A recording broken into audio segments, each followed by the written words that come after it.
Hello, I'm standing outside a nice chic clothing shop in the Rue de Saint-Honoré in Paris, and I'm here to say that I've found what I've been looking for on this trip, which is Robespierre's house. So you can see this sign here. It says Robespierre stayed here from 17th July 1791, the time of the Champ de Mars massacre, which he fled fearing his own arrest, until his death on 20th July 1794, when of course he was executed down the road from here at Place de la Concorde. He stayed in one of the apartments you can see above. He stayed with the Duplay house, a family living in the city.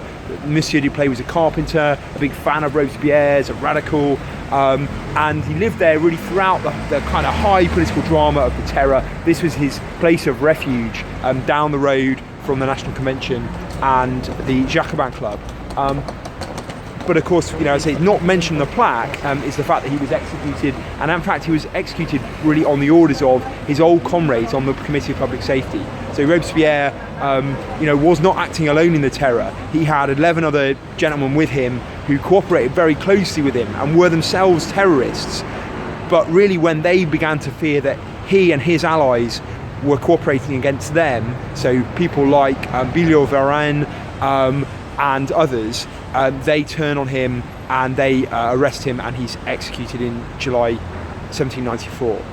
But often Robespierre is presented as the sole architect, this kind of brooding demonic villain, and in fact he's a guy who does have sincerely held principles, but in the end, as the revolution fragments in the ways we've discussed in this little series of short videos, he becomes increasingly prepared to use, as do his colleagues on the committee, very violent methods, and in the end those methods are turned on him. And I'm going to go down the road in a minute to the Place de la Concorde, and I'm going to show you where Robespierre met his end. Okay, join me for that in about 30 minutes.